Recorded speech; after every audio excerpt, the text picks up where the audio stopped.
Let's unpack some of the reasons why this is taking place. Our international affairs editor, Leela Jacinto, joins us in the studio. Good to have you with us, Leela. So the UN's humanitarian chief painting something of a bleak picture. He's launched this annual funding appeal for 2026. What is the extent of the problem? It's very serious. You know, some are even calling it one of the worst crises that the UN has faced in its 80-year history. Remember, 2025, we marked the 80th anniversary of this institution, and the situation is pretty dire. Now, Tom Fletcher, who heads the UN Humanitarian Coordination Office, it's called OCHA, at the press conference where he launched his appeal, he did not mince his words. He said that his office was overstretched, underfunded, and under attack. So basically, they launched an appeal for next year to the tune of 23 billion. This is for an annual amount and for just the priority cases, which would cover around 87 million people. Most of this funding will go to the Palestinian territories, Gaza, of course, in dire need of humanitarian help. The second priority is Sudan, and followed by Syria. Now, to give you a sense of what these figures mean and what these cuts mean, right? So last year, around the same time, in December, is when the Humanitarian Office launches its appeal for the next year, right? So last year in December, the UN office asked for 47 billion to cover its annual budget. By mid-year, that's June, the office was so far behind on getting these funds that they slashed their appeal to 29 billion. So that's already less than what they're asking right now for the entire year. And to date, the UN has received just 12 billion of this, So part of this is, of course, there's always been a problem between commitments and the funds actually reaching the UN, because every nation state has its own procedures, its parliamentary, congressional procedures. But this time, there are no offers, and the motto right now at the UN Humanitarian Office, and indeed in the UN as a whole, is doing less with less.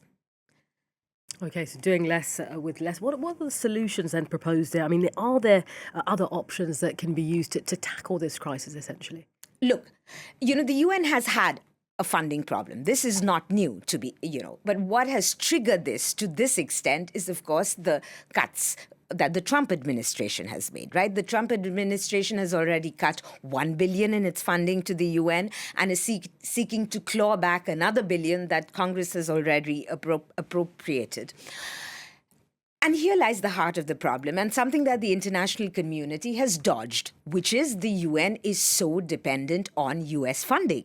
The US accounts for a quarter of the UN's budget. I'm talking about the overall budget, the secretariat as well as peacekeeping missions. And when it comes to humanitarian agencies, the World Food Programme, the Refugee Agency, UNHCR, etc., the US can contribute to almost half of these budgets. And every time there is someone in the White House who talks about this excessive dependence on the US, what generally happens is that the Europeans step in. But this year, a lot of European diplomats are telling UN officials that we simply do not have even one extra euro to spare, because Europe is committed to defense spending because of the war in Ukraine and the US pullback from its support of Ukraine. So there is really a tight crunch. What they're talking about is some Band-Aid efforts, basically.